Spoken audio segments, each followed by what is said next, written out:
Hi, Christian. Thank you. I know you didn't play at the weekend, but a first home defeat for Arsenal. So what's the reaction been like amongst the players? Yeah, it's been a different experience for us this season. Being so strong at home, and yeah, it's a disappointment, of course. Every time you lose, especially in a club like Arsenal, it will be a disappointing experience. But I think the mood is still great. You know, we're in a great position, both in the Premier League and in the Champions League, and also the domestic cups.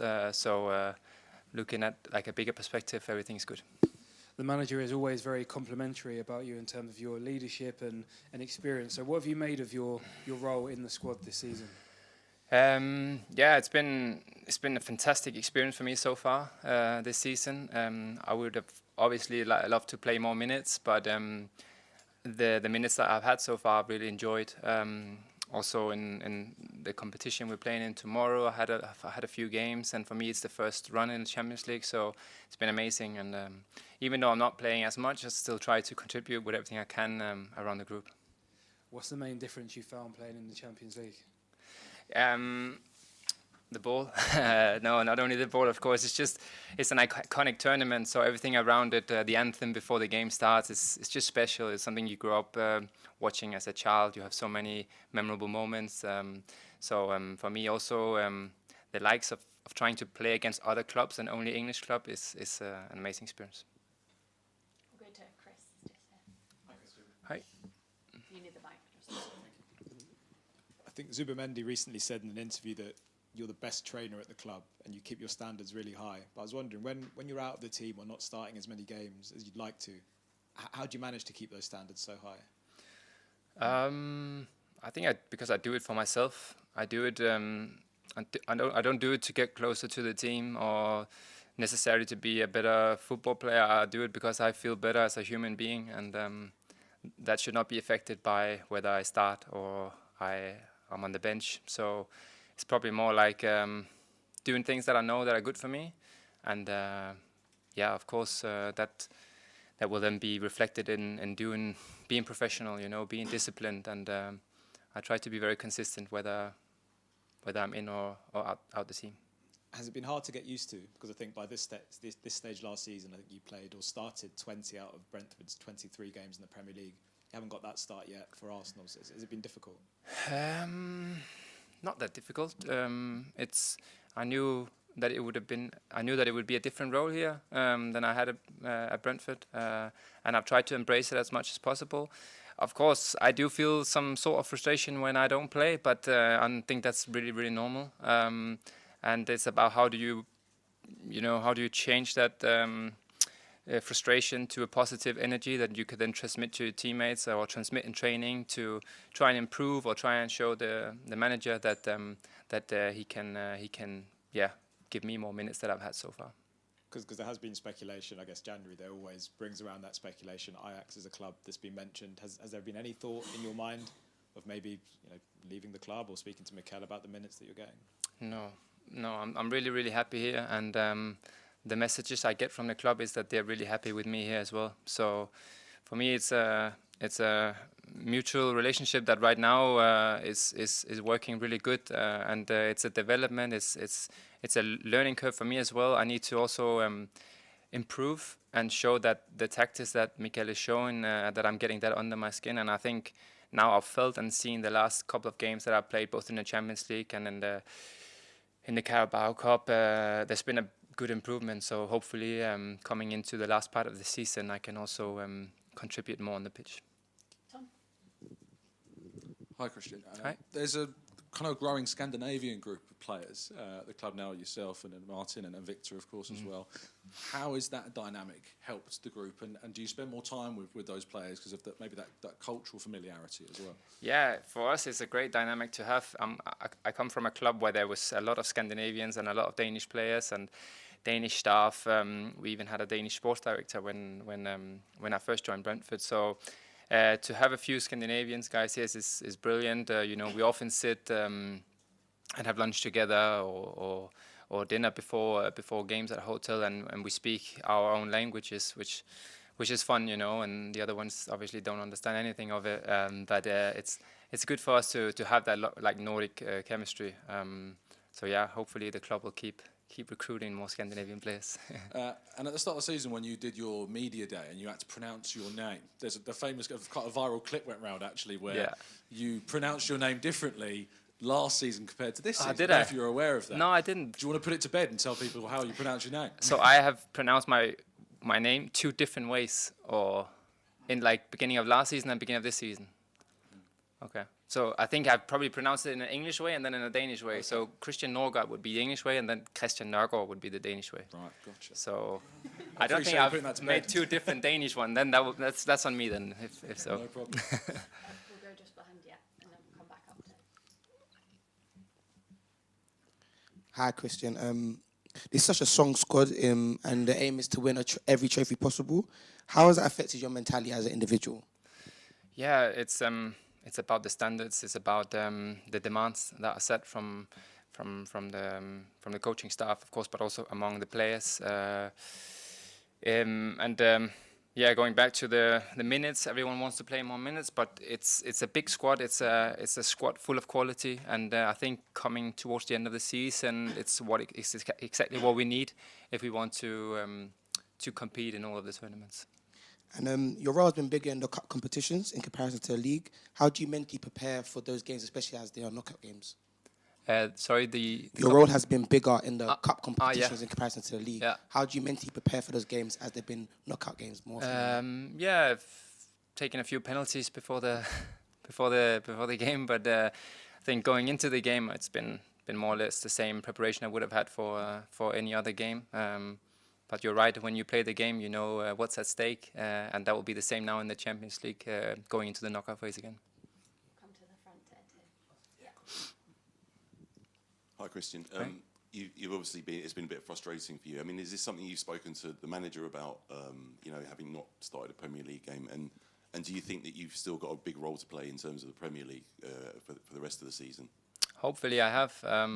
It's not like a daily frustration I have, to be honest. Like, I'm just making it clear that I want to play more minutes like any other player would in my situation. But it's not been a daily frustration for me, and I feel like I have really good communication with the manager, and he's being really honest with me, and I feel that he's happy with my role here, and I think coming towards the end of the season, hopefully we will also need the whole squad, and I'm sure I can play a role as well in the last part of the Premier League. Yeah. Thanks.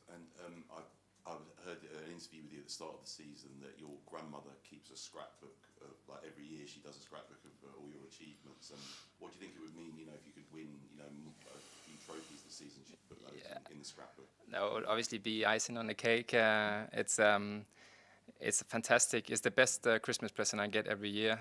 So my grandma, she collects all sort of different articles from different papers during the year, and she's done that for 9 years running now. So I have like a big stack of scrapbooks at home, and it's yeah, the whole family sits around that scrapbook at Christmas Eve, and it's a very special moment for me and my family, and hopefully also when my boys growing up, they will look at these scrapbooks and see that that Daddy was all right at football. We'll go along the lines. We'll go to Matt and then to James. Hi, Christian. Hi. Do you feel like the players are more relaxed and sort of able to play with more freedom in the Champions League and the cup competitions compared to the Premier League, where the sort of pressure and scrutiny feels so intense at the moment? I don't think so. I think we should play every game in the same way.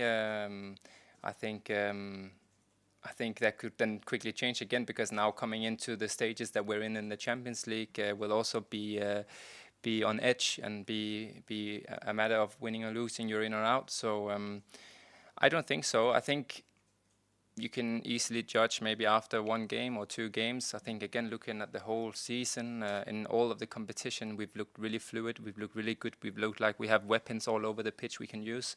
So I think it's a bit early to analyse that way after the weekend at least.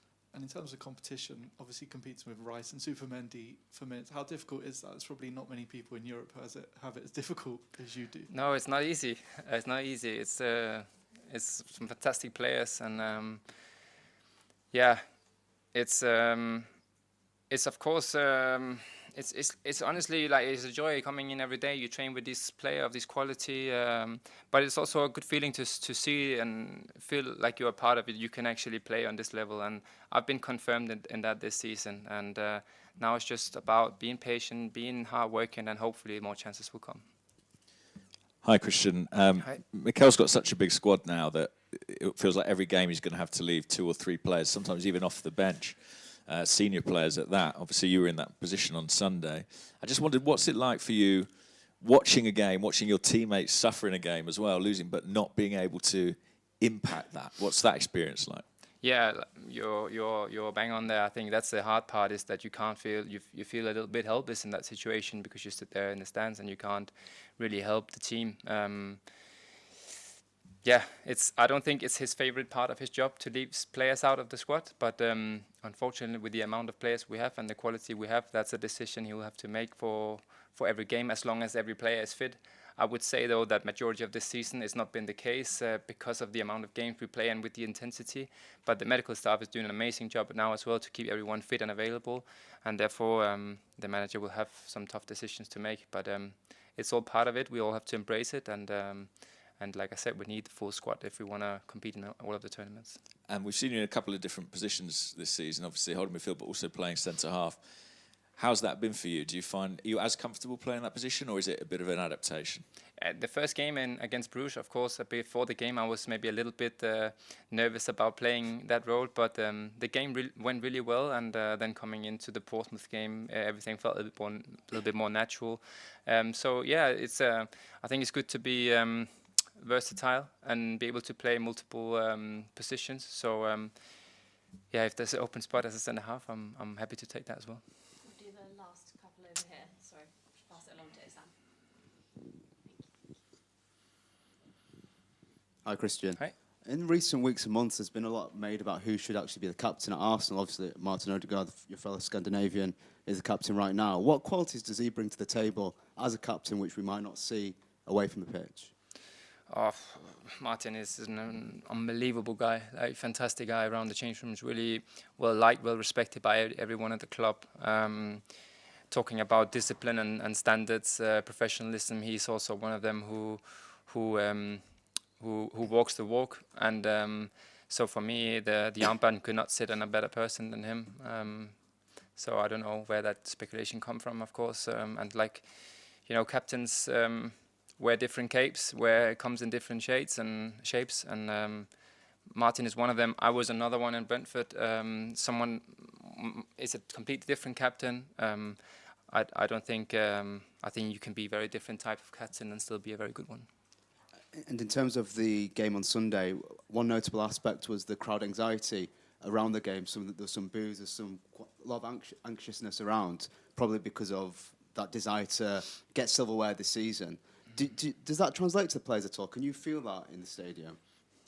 I think mostly when you're on the pitch or you're on the bench, you're so focused on what's going on the pitch that you maybe not really sense it in the same way. But I've never been in a football club where the home crowd was not really happy if the team was not winning. You know, it's normal. It's a normal feeling and emotion to show. I think when you're down or not winning, it's a natural emotion to try and get the team going. And it's a mutual relationship. You know, we need to put as much energy on the pitch as possible to transmit to the fans, and the other way around. You know, it's like a partnership you have to embrace when you're at the stadium. I think we've had some amazing games this season where Emirates has been rocking. So hopefully, we can keep that going for the rest of the season. Cool. We'll end it here, guys. Thank you. Thank you. Thank you.